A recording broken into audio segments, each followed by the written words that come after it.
Hello students, welcome back to my YouTube channel chemistry learning. आज हम लोग इसके एनसीईआरटी क्वेश्चंस डिस्कस करने वाले हैं। सॉल्यूशन चैप्टर अभी तक हम लोग कंप्लीट कर चुके हैं। आज हम लोग इसके एनसीईआरटी क्वेश्चंस करेंगे इन टेक्स्ट और इसके एनसीईआरटी के एक्सरसाइज के क्वेश्चंस।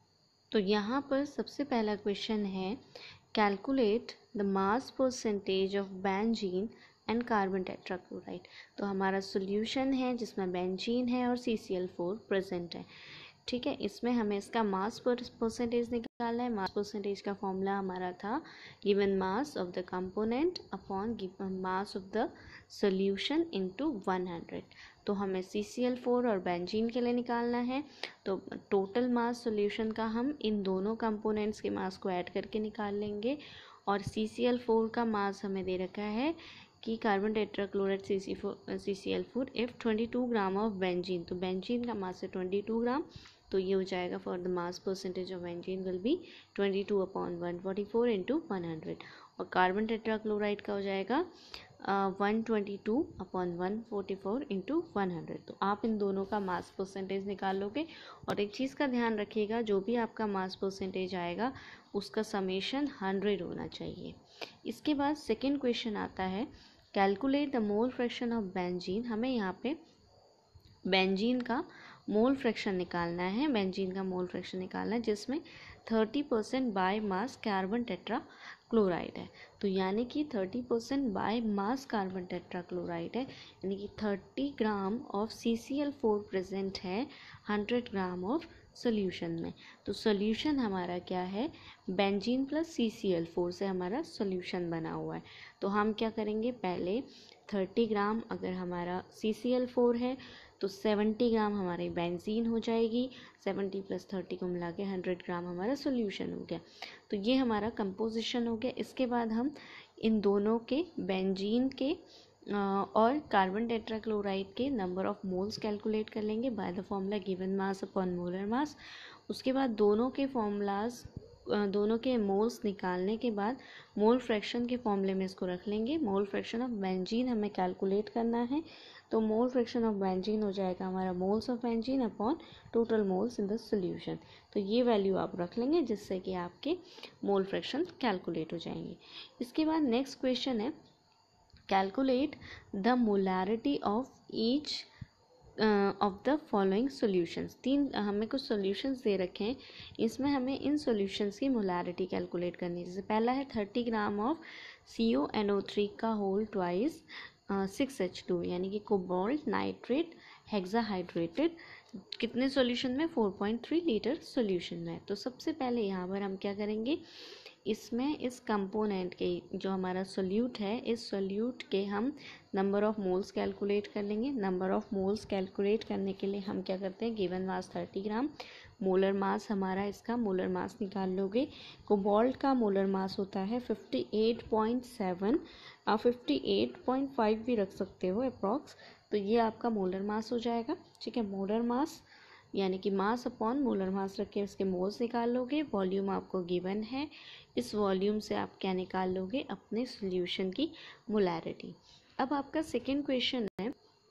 सेकेंड क्वेश्चन में आपको क्या दे रखा है कि 30 ml of 0.5 m H2SO4 diluted to 500 ml। इसमें आपको क्या है, इसमें आपको सॉल्यूशन दिया है जिसको आपने डाइल्यूट किया है। तो यहाँ पर अगर डाइल्यूट किया है, हमें एक सॉल्यूशन की इसमें मोलारिटी गिवन है। ठीक है, दूसरे सॉल्यूशन जो हमारा सॉल्यूशन बन रहा है आफ्टर डाइल्यूटिंग इट, तो उसकी हमें मोलारिटी निकालनी है। ठीक है, वॉल्यूम हमको दे रखिए 30 ml, 500 ml से हमने इसको डाइल्यूट किया। तो इसमें हम लोग लगाएंगे formula M1V1 equals to M2V2। M1 हमारा क्या हो जाएगा, इसमें M1 will be 0.5, V1 30 ml, इसको लीटर में कन्वर्ट कर लेना। उसके बाद डाइल्यूटेड टू 500 ml। तो 500 ml डाइल्यूट करने के बाद जो हमारा V2 है वो भी हो जाएगा 500 प्लस 30 यानी कि 530 ml। इसको भी आप लीटर में कन्वर्ट कर लेंगे, इससे आपका M2 कैलकुलेट हो जाएगा। तो ये हमारा क्या है, M1V1 is equals to M2V2 formula रख के आप इसको कैलकुलेट कर सकते हैं। इसके बाद नेक्स्ट आता है Calculate the mass of urea required in making 2.5 kg of 0.25 molar aqueous solution।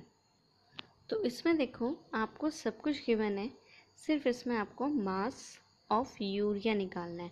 तो मास ऑफ यूरिया निकालने के लिए देखो हमें क्या क्या दिया है, 2.5 kg of 0.25 molar aqueous solution, यानी कि इसका हमें 2.5 kg दिया हुआ है। तो इसमें आप मोलालिटी का फॉर्मूला निकाल के इसको कैलकुलेट कर सकते हैं। एवरीथिंग इज़ गिवन है, नंबर ऑफ मोल्स आप इसके कैलकुलेट कर लोगे, उसके बाद आप इसमें निकाल सकते हो, उसका फॉर्मूला रखिए। इसके बाद नेक्स्ट आता है calculate molality, mole fraction of KI if density of 20% mass by mass aqueous KI is 1.202 ग्राम पर मिलीलीटर। तो यहाँ पर हमें क्या निकालना है, मोलारिटी और मोल फ्रैक्शन। तो हमें डेंसिटी गिवन है और 20% दिया है मास बाय मास, यानी कि 20 ग्राम ऑफ KI डिजॉल्व्ड है 100 ग्राम ऑफ सोल्यूशन में। तो 20 ग्राम हमारा सॉल्यूट, 80 ग्राम हमारा सॉल्वेंट हो गया। इसके बाद डेंसिटी हमें दी है एक्वस KI की, यानी कि एक्वस सॉल्यूशन की हमें डेंसिटी गिवन है। तो सॉल्यूशन की अगर डेंसिटी गिवन है हमको, तो इस डेंसिटी से हम क्या निकाल सकते हैं, इस एक्वस सॉल्यूशन की डेंसिटी, हम इसकी वॉल्यूम निकाल सकते हैं। तो वॉल्यूम हम लोग कैसे निकालेंगे, वॉल्यूम निकालने के लिए डेंसिटी का फॉर्मूला रखेंगे, और डेंसिटी का फॉर्मूला रखने के बाद डेंसिटी का formula given mass upon molar mass, उसको रखेंगे। तो यहाँ पे given mass upon molar mass रखने के बाद देखो यहाँ पे क्या है, ये हमारा डेंसिटी है, मोलर मास जो इसका मास हो जाएगा given mass upon volume, density equals to given mass upon volume. Density ये है, मास 100 ग्राम हो गया सॉल्यूशन के लिए, तो 100 ग्राम हो गया, तो क्या हो जाएगा, volume will be equals to 100 upon 1.202। इससे आप क्या निकालेंगे, इसकी वॉल्यूम निकाल लेंगे। ठीक है, वॉल्यूम हमारी मिलीलीटर में आएगी। तो जो वॉल्यूम आएगी मिलीलीटर में आएगी, उसको लीटर में चेंज कर लीजिएगा। अब मोलालिटी का फॉर्मूला रख के मोलालिटी निकाल सकते हैं, मोलारिटी, नॉर्मेलिटी, ये सारी की सारी वैल्यूज़ आपकी इजीली फॉर्मूले से कैलकुलेट हो सकती हैं। इसके बाद नेक्स्ट क्वेश्चन में आते हैं। इसके बाद हम लोग नेक्स्ट क्वेश्चन में आते हैं 2.6। तो 2.6 क्वेश्चन में देखिए यहाँ पर क्या है, इस क्वेश्चन में यहाँ पर हमको दिख रहा है कि जो H2O गैस है, एक टॉक्सिक गैस है जिसकी रॉटन एग लाइक स्मेल होती है, इसको यूज़ किया जाता है क्वांटिटेटिव एनालिसिस में। अब यहाँ पर इसकी जो सॉल्युबिलिटी है H2S की 0.195 है, हमें हेनरीज लॉ कांस्टेंट निकालना है। तो हेनरीज लॉ कांस्टेंट के लिए हमें फॉर्मूला पता है, फॉर्मूला क्या होगा, PH2S equals to KHX H2। ठीक है, तो XH2O हमें निकालना है। ठीक है, हमें यहाँ पे कैलकुलेट क्या करना है, KH को हमें कैलकुलेट करना है। Henrys law constant is KH। ठीक है, प्रेशर P हमको गिवन है, सॉल्युबिलिटी ऑफ गैस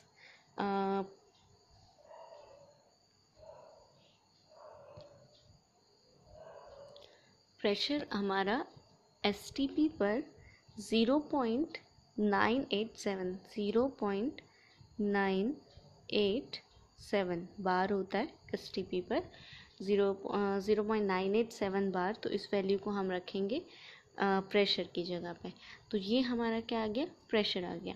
अब हमें यहाँ पर X कैलकुलेट करना है KH निकालने के लिए, क्योंकि KH इक्वल्स टू क्या हो जाएगा, PH2S अपॉन XH2S। तो XH2S हमें कैलकुलेट करना है। तो अब XH2S को कैसे कैलकुलेट करेंगे, तो यहाँ पर देखो हमें मोलालिटी गिवन है, मोलालिटी हमारी है 0.195 m, यानी कि 0.195 m या moles of H2S dissolved in 1 kilogram of water, क्योंकि सॉल्वेंट हमारा क्या है, वाटर में। तो यहाँ पर 1000 या 1 किलोग्राम ऑफ वाटर में डिसॉल्व्ड है। तो अगर हम इसकी मोलालिटी निकालेंगे तो मोलालिटी क्या आ जाएगी, given mass upon molar mass. तो 1000 ग्राम हमारा गिवन मास हो गया, इसका मोलर मास होता है 18, तो उसको आप कैलकुलेट करेंगे, इट विल कम 55.55। तो वाटर की मोलालिटी हो जाएगी 55.55। अब इसके बाद H2S के मोल्स हो गए 0.195 और इसके मोल्स, वाटर के मोल्स आ गए 55.55। तो इन दोनों के मोल्स हमें पता चल गए। अब इन दोनों के मोल्स से हम XH2O निकाल देंगे। XH2O क्या हो जाएगा, हमारे H2S के मोल्स, ठीक है, number of moles of H2S upon जो टोटल मोल्स हैं, ठीक है, इन दोनों के टोटल मोल्स हो जाएंगे। तो जो टोटल मोल्स हैं इसको कैलकुलेट करने के बाद इस वैल्यू को हम अपने हेनरीज लॉ कांस्टेंट की वैल्यू में रख देंगे। हेनरीज लॉ कांस्टेंट इससे निकल जाएगा। नेक्स्ट क्वेश्चन है हमारा कि Henry's law constant for CO2 in water is 1.67 into 10 to the power 8 pascal. ये हमको गिवन है 1.67 into 10 to the power 8 pascal हमारा KH हो गया। KH हमको गिवन है। टेम्परेचर 298 केल्विन पर है। Calculate the quantity of CO2 in 500 ml। हमें यहाँ पर CO2 की क्वांटिटी बतानी है 500 ml में of soda water when packed under 2.5 atmospheric pressure, atmospheric CO2 pressure at 298 kelvin. Temperature हमने सेव लिया है, 2.5 एटमॉस्फेरिक प्रेशर है। इसको अब देखो ऊपर भी हमको पास्कल में दिया है अगर हेनरीज लॉ कांस्टेंट, ठीक है, हेनरीज लॉ कांस्टेंट हमें यहाँ पास्कल में दिया है, तो हम इस 2.5 को भी पास्कल में बदल लेंगे। तो पास्कल में बदलने के लिए 1 ATM is equals to 101,325 pascal होता है। 101,325 pascal is the value for 1 ATM। तो इससे मल्टीप्लाई करके आप CO2 का प्रेशर भी निकालोगे। तो हमारे पास यहाँ पर दो चीज़ें हैं, हेनरीज लॉ कांस्टेंट भी है, ठीक है, KH हमको गिवन है, और इसके साथ साथ हमारे पास यहाँ पर KH भी है और PCO2 यानी कि प्रेशर ऑफ CO2 भी हमको गिवन है, जिसको हम पास्कल में बदल लेंगे। इसके बाद हम यहाँ से क्या करेंगे, यहाँ से हम इस वैल्यू को रखे हेनरीज लॉ कांस्टेंट रखे, जो कि हमारा क्या है PKH इंटू एक्स। इस वैल्यू से हम क्या निकाल लेंगे, x निकाल लेंगे। अब x क्या है, मोल फ्रैक्शन, ठीक है, मोल फ्रैक्शन हमारा CO2 का मोल फ्रैक्शन निकल जाएगा। CO2 का मोल फ्रैक्शन निकालने के बाद हम यहाँ से मोल फ्रैक्शन का फॉर्मूला रखेंगे। मोल फ्रैक्शन का फॉर्मूला हमारा क्या होगा, XCO2 is equals to NCO2 upon NH2O, ठीक है, NH2O प्लस NCO2। लेकिन सोल्यूशन हमारा क्या बहुत ज़्यादा डाइल्यूटेड है, तो हम सोल्यूशन में से NCO2 को नेगलेक्ट कर देंगे, तो XCO2 will be NCO2 upon NH2O। ये वैल्यू हो जाएगी। यहाँ से हम क्या कर लेंगे अपना, यहाँ से हम लोग इन दोनों का जो वैल्यू है वो हमें पता चल जाएगी कि XCO2 equals to NCO2 upon NH2O। XCO2 हम पीछे कैलकुलेट कर लेंगे। अब हमें यहाँ पे निकालना क्या है, हमें निकालना है CO2 की क्वांटिटी, यानी कि CO2 हम कितना ले रहे हैं, ठीक है, इसके लिए। तो CO2 को निकालने के लिए हम लोग क्या करते हैं, पहले अपने वही CO2 के इसमें क्या करते हैं, वाटर के मोल्स को कैलकुलेट कर लेते हैं। अब CO2 के मोल्स वाटर के मोल्स हम कैसे कैलकुलेट करेंगे, देखो वाटर हमें दे रखा है कितना, CO2 in 500 ml of soda water. तो पानी हमको कितना दे रखा है 500 ml। तो 500 ml हमको दिया है, तो 500 ml मतलब क्या हो जाएगा 500 ग्राम। ग्राम हम कैसे निकालेंगे, क्योंकि जो पानी की डेंसिटी होती है इट इज़ 1 ग्राम पर मिलीलीटर, तो वहाँ से हम निकालेंगे कि इट इज़ 500 ग्राम। तो ये हमारा गिवन मास हो गया। वाटर का मोलर मास होता है 18, तो यहाँ से इसकी वैल्यू निकालोगे इट विल बी 27.78 मोल्स। ये हमारा क्या आ गया, इसके मोल्स आ गए। अब इसके बाद हमने यहाँ पर NH2O निकाल लिया। NH2O कैलकुलेट करने के बाद हमारा जो फॉर्मूला था it was NCO2 upon NH2O। NH2 हम लोग कैलकुलेट कर चुके हैं, X हमें पता है, NCO2 हम इससे कैलकुलेट कर लेंगे। NCO2 हमारा निकल जाएगा। NCO2 निकालने के बाद हम लोग क्या करेंगे, NCO2 को निकालने के बाद हमें पता है NCO2 will be W/M, W of CO2 M of CO2। तो W हमें कैलकुलेट करना है, M हम इसका मोलर मास निकाल लेंगे विच इज़ 44, NCO2 हम निकाल चुके हैं, तो यहाँ से हमारा W कैलकुलेट हो जाएगा। So this is how we will do this 2.7 question. Next question 2.8 question है हमारा, the vapour pressure of pure liquid A and B, हमें इन दोनों का वेपर प्रेशर दे रखा है प्योर लिक्विड का। यहाँ पर हमें बतानी है कंपोजिशन ऑफ लिक्विड मिक्सचर, हमें कंपोजिशन बतानी है लिक्विड मिक्सचर की। अगर ये लिक्विड मिक्सचर की जब हम इनको मिक्स कर देते हैं, ये अभी प्योर स्टेट में हमारा P0A P0B की वैल्यू है, PA और PB हमें बताना है। टोटल वेपर प्रेशर P हमको गिवन है और हमें ये भी बताना है कि वेपर फेज में इसका कंपोजिशन क्या होगा।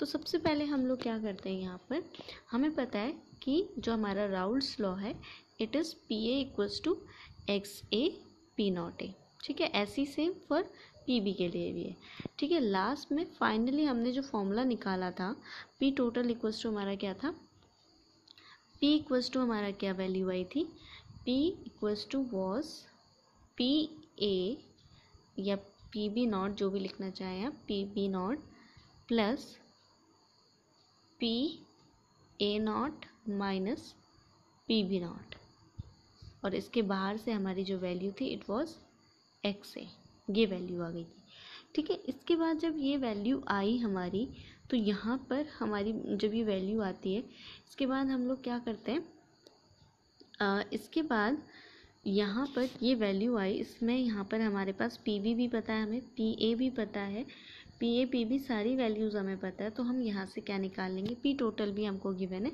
XA की वैल्यू हम यहाँ से कैलकुलेट कर लेंगे। तो जो XA की वैल्यू है जब ये कैलकुलेट हो जाएगी, फिर हमारा जो XA आया, इसकी वैल्यू कैलकुलेट होने के बाद हम क्या करेंगे, हमारे पास मोल फ्रैक्शन किसके लिए आ गए, A के लिए आ गए। तो B के लिए हम कैसे निकाल देंगे, 1 minus XA will be XB, XA XB हमें पता चल गया।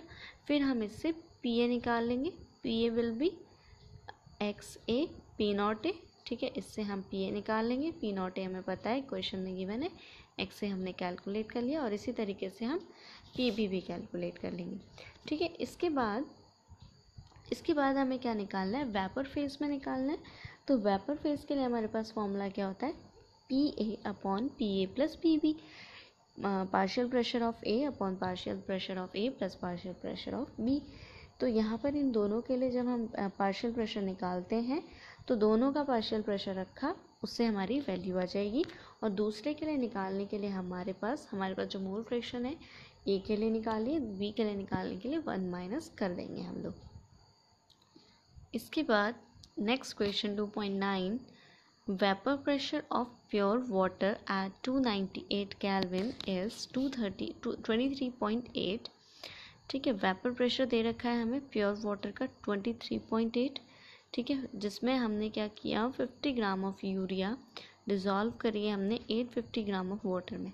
हमें बताना है वेपर प्रेशर ऑफ वाटर, ठीक है, vapour pressure of water for this solution और रिलेटिव लूवरिंग। तो सबसे पहले इसका जो फॉर्मूला होता है, it is P0 minus PS upon P0, it is relative lowering of vapour pressure, ठीक है। ये हमारी क्या होती है, relative lowering of vapour pressure. It is equals to number of moles of solute, जो भी हमारा सोल्यूट है उसके नंबर ऑफ मोल्स, ठीक है, X1 या X2 जो भी आप लिखना चाहें। तो अब इसके बाद हमारे क्या आ जाएगा, इसके बाद हम इसमें जो वैल्यूज़ हैं उसको पुट करते हैं, ठीक है। हमारी जो वैल्यूज़ गिवन है हम उनको पुट करते हैं, जैसे कि सबसे पहले हमको गिवन है 23.8 Hg, ये हमारा प्योर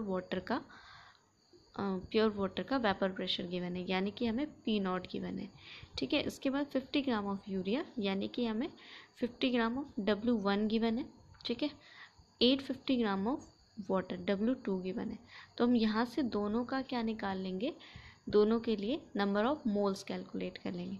दोनों के लिए नंबर ऑफ मोल्स कैलकुलेट करेंगे तो नंबर ऑफ मोल्स कैलकुलेट करने के बाद हम यहाँ से x2 कैलकुलेट या x1 कैलकुलेट कर लेंगे। x1 जहाँ हमारा कैलकुलेट हो गया, उसके बाद हम लोग क्या करेंगे, x1 कैलकुलेट होने के बाद हम लोग इसमें x1 कैलकुलेट होने के बाद इसमें से हम क्या निकालेंगे, P naught minus P S upon P naught, relative lowering of vapour pressure. जो भी वैल्यू आई हमारी, उस वैल्यू को निकालने के बाद वो हमारा एक आंसर आ गया, रिलेटिव फ्लूवरिंग आ गई हमारी वेपर प्रेशर की।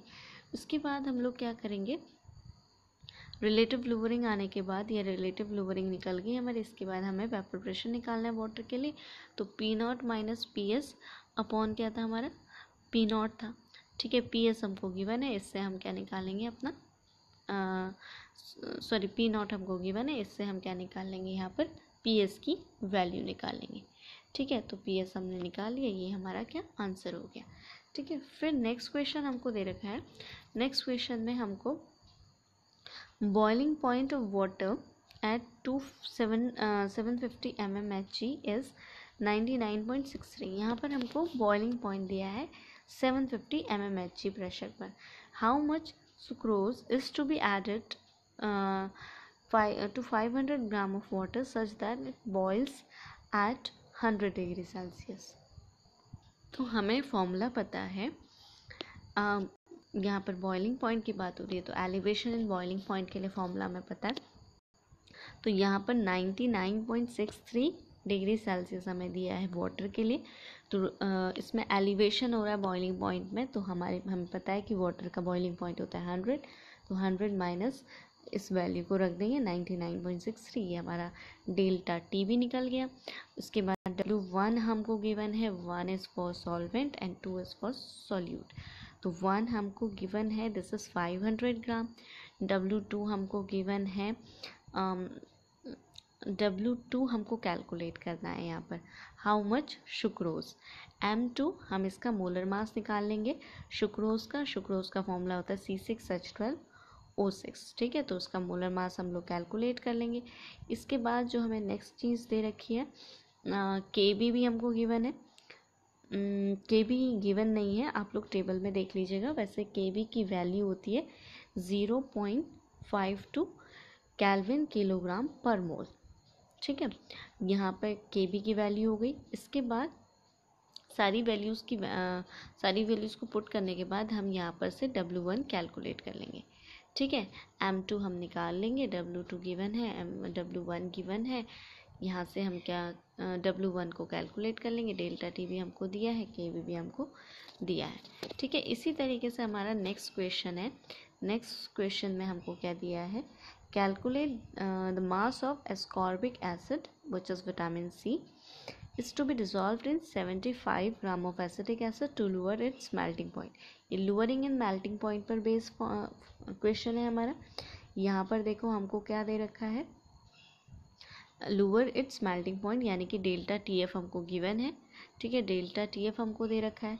उसके बाद calculate is to be dissolved in 75 gram of acetic acid. तो हमें यहाँ पे कैलकुलेट क्या करना है, वही W2 कैलकुलेट करना है, यानी कि सॉल्यूट का मोलर मास। W1 हमको गिवन है 75 ग्राम। ठीक है, और यहाँ से हम इसका मोलर मास निकाल लेंगे, M2 निकाल लेंगे। ठीक है, M2 निकालेंगे, डेल्टा TF हमको गिवन है, KF हमको गिवन है, और इससे हम अपना इसका मॉलिक्यूलर मास निकाल लेंगे। इसके बाद नेक्स्ट क्वेश्चन आता है हमारा।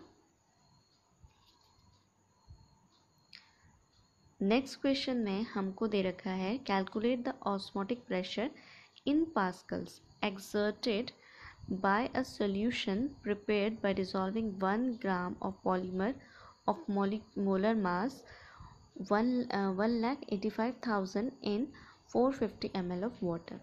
ठीक है, यहाँ पर हमको क्या दिया है, मोलर मास गिवन है। ठीक है, और किस में डिज़ोल्व कर रहे हैं हम उसको, 450 ml में। तो यहाँ पे हमें इसकी वॉल्यूम भी गिवन है, इसके बाद देखो ऑस्मोटिक प्रेशर का फॉर्मूला क्या होता है, ऑस्मोटिक प्रेशर यानी कि पाई इक्वल्स टू N/V/R 450, ठीक है। n हमारे number of moles of solute हो गए। तो सोल्यूट हमको इसका मोलर मास गिवन है और गिवन मास भी दे रखा है हमको। तो ये हमारे 1/1,85,000 will be number of moles of solute. v volume हमको दे रखा है 450 ml, लीटर में बदल लेंगे इसको, 0.45 हो जाएगा। इसके बाद टेम्परेचर दिया है 37 डिग्री सेल्सियस, इसको हम कैल्विन में बदल लेंगे, 310 कैल्विन आ जाएगा। जो R की वैल्यू होती है गैस कांस्टेंट, इसकी वैल्यू जब हम पास्कल में लिखते हैं, क्योंकि हमें आंसर किस में चाहिए, पास्कल में चाहिए, पास्कल एक्सर्टेड पूछा है, तो इसका जो इसकी जो वैल्यू होती है it is 8.314 kelvin pascal litre kilo pascal litre per kelvin per mole, ठीक है। या अगर हम किलो पास्कल को हटा दें तो वैल्यू हो जाएगी R equals to 8.314 into 10⁻³ pascal litre kelvin inverse mole inverse, ठीक है। इन सारी वैल्यूज़ को जब हम इसमें पुट करेंगे तो हमारा पाई निकल के आएगा, which will be the osmotic pressure. So these all are the in-text questions, those are given in your in-text, ठीक है। इसके अंदर जितने भी क्वेश्चंस थे हम लोग पहले ऑलरेडी कर चुके हैं, जो अनसॉल्व क्वेश्चंस थे वो हम लोग अभी कर चुके हैं। इसके बाद एक्सरसाइज के क्वेश्चन आ जाते हैं, ठीक है। फर्स्ट एंड सेकंड तो आपके फर्स्ट सेकंड क्वेश्चन तो आपके थियोरेटिकली क्वेश्चन है, ठीक है। सेकेंड क्वेश्चन है जैसे कि आपका कि give an example of a solid solution in which the solute is a gas. तो इसमें आप सॉलिड सॉल्यूशन का कोई भी एग्जाम्पल ले सकते हैं, जैसे कि गैसेस एब्जॉर्ब रहती हैं सॉलिड सरफेस पर। इसके बाद भी आपका एक थियोरेटिकल क्वेश्चन ही है, ठीक है। नेक्स्ट क्वेश्चन है आपका concentrated nitric acid used in laboratory work is 68% nitric acid by mass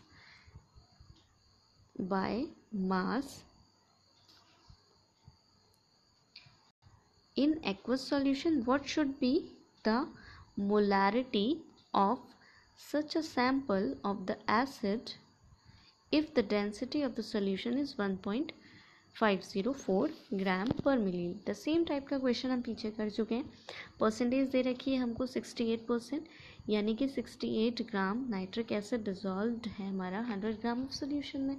इसकी डेंसिटी दे रखी है, तो इस डेंसिटी से हम क्या करेंगे, इसकी वॉल्यूम कैलकुलेट कर सकते हैं, और अगर वॉल्यूम निकल गई हमारी तो हम यहाँ से मोलैरिटी ईजीली कैलकुलेट कर सकते हैं, जैसे कि हमने पीछे की थी कैलकुलेट। इसके बाद नेक्स्ट क्वेश्चन आता है हमारा नेक्स्ट क्वेश्चन में हमको 10% दे रखा है वेट बाय वेट सॉल्यूशन, ठीक है।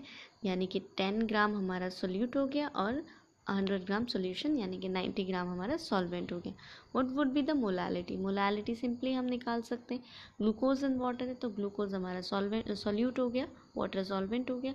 इसके नंबर ऑफ मोल्स कैलकुलेट करेंगे, वाटर का अमाउंट लिख देंगे, वाटर का अमाउंट हो जाएगा 0.090, क्योंकि 90% है तो यानी कि 90 ग्राम, ग्राम को किलोग्राम में चेंज करोगे तो वो हमारा क्या हो जाएगा, सॉल्वेंट का मास। सॉल्यूट के मोल्स निकाल लेंगे तो ये मोलैलिटी निकल गई, मोल फ्रैक्शन दोनों के मोल्स, सॉल्यूट और सॉल्वेंट के मोल्स कैलकुलेट कर लोगे और दोनों का मोल फ्रैक्शन निकाल दोगे। डेंसिटी हमको गिवन है तो डेंसिटी से हम वॉल्यूम निकाल लेंगे और वॉल्यूम निकाल के मोलैलिटी हम कैलकुलेट कर सकते हैं इजीली, ठीक है। तो ये हमारा क्वेश्चन सेम वैसा ही है जैसा कि हम पीछे कर चुके हैं। नेक्स्ट क्वेश्चन आता है हमारा, how many ml of 0.1 question number 2.6 देखिए, 0.1 HCl are required to react completely with 1 gram of Na2CO3 and NaCO3 containing equimolar amount of the both, ठीक है। यहाँ पर दोनों के इक्विमोलर हैं, यानी कि नंबर ऑफ मोल्स दोनों के बराबर है। तो सबसे पहले हम इनके नंबर ऑफ मोल्स कैलकुलेट कर लेते हैं। तो नंबर ऑफ मोल्स कैलकुलेट करने के लिए सपोज हमने माना कि मिक्सचर है हमारा तो मिक्सचर है हमारा जिसमें Na2CO3 और NaSCO3, सपोज Na2CO3 के मोल्स हैं x, तो NaSCO3 के मोल्स हो जाएंगे 1 - x। ठीक है, हमें पता है इसका हमने अमाउंट ले लिया x और इसका अमाउंट ले लिया 1 - x। ठीक है, ये इसका वेट हो गया, ये NaSCO3 का वेट हो गया। इसके बाद नंबर ऑफ मोल्स क्या हो जाएंगे, for Na2CO3 will be x, इसका मोलर मास निकाल लेंगे हम, इसका मोलर मास आता है 106, इसका मोलर मास आ जाएगा हमारा 1 - x अपॉन इसका मोलर मास होता है 84। ठीक है, अब ये जो दोनों वैल्यू है ये एक दूसरे के बराबर है, तो यहाँ से हम x की वैल्यू कैलकुलेट कर लेंगे। x की वैल्यू हमारी आ जाती है 0.558 ग्राम, ये हमारा x आ गया। ठीक है, अब जब ये x आ गया तो यहाँ से दोनों के मोल्स देखो कितने निकल जाएंगे। हमने ऊपर देखा था, ये हमारा क्या आ गया, x की वैल्यू आ गई, यानी कि जो हमारा गिवन मास था। तो यहाँ पर हम दोनों के मोल्स निकाल लेते हैं। Na2CO3 के मोल्स हैं x/106 और NaHCO3 के हैं 1 - x/84। तो दोनों के मोल्स इस फॉर्मूले को रख के यहाँ से x की वैल्यू रख के निकाल लेंगे। तो दोनों के मोल्स हम कैलकुलेट कर लिए। अब जब इन दोनों के मोल्स निकल गए, इसके बाद देखो हमने क्या पूछा गया है कि हमसे पूछा ये गया है कि 0.1 m HCl कितनी इसकी ज़रूरत पड़ेगी इन दोनों के मिक्सचर को इससे कम्प्लीटली रिएक्ट करने के लिए। ठीक है, तो दोनों की रिएक्शन देखते हैं। दोनों की रिएक्शन हमारी क्या आती है, Na2CO3 प्लस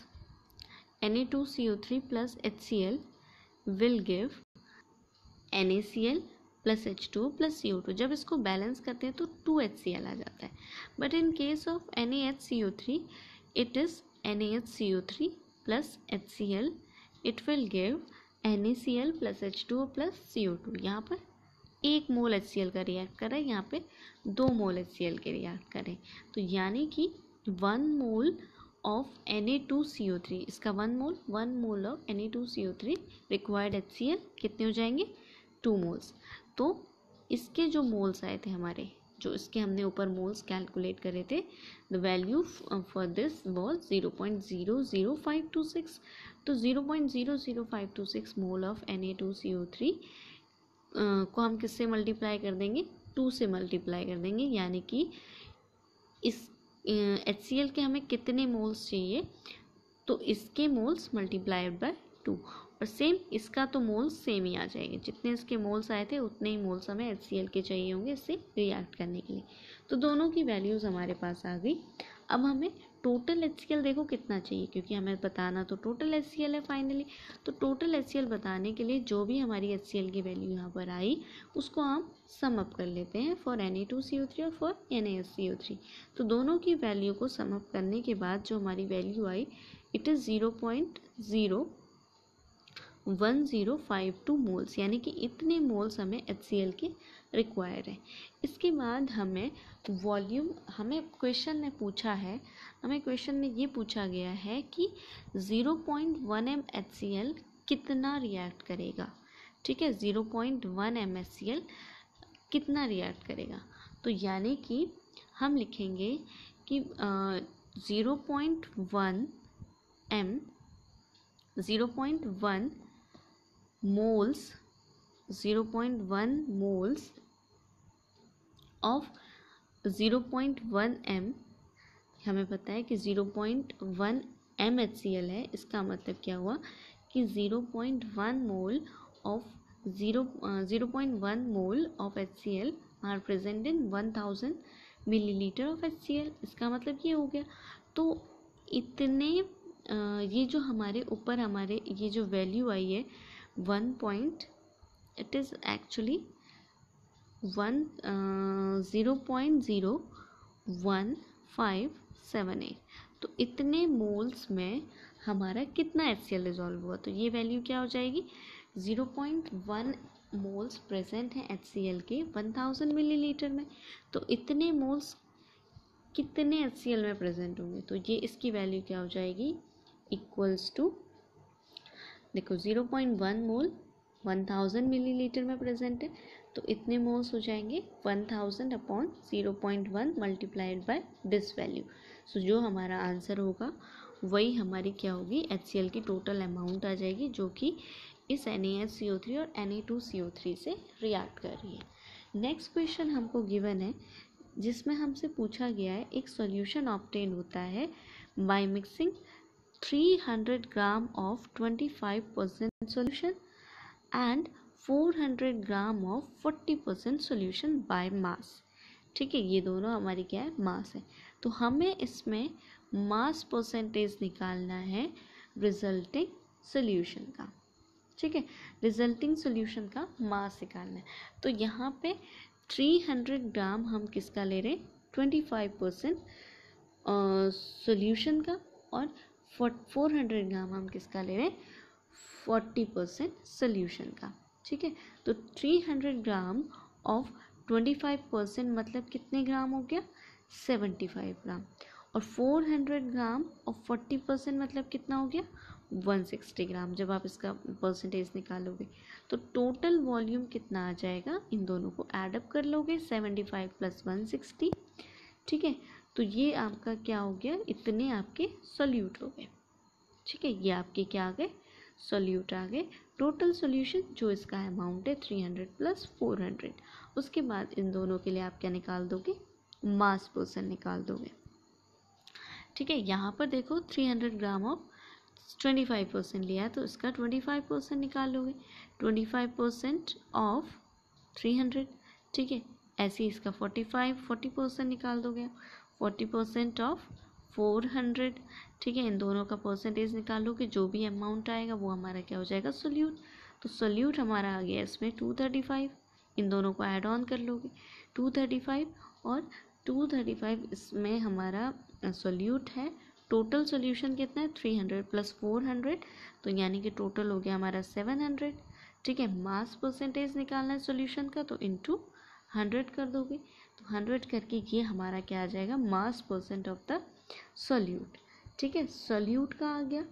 तो फाइनल सोल्यूशन ये हमारा क्या है, मास परसेंटेज हो गया वाटर का, कितना हो जाएगा 235।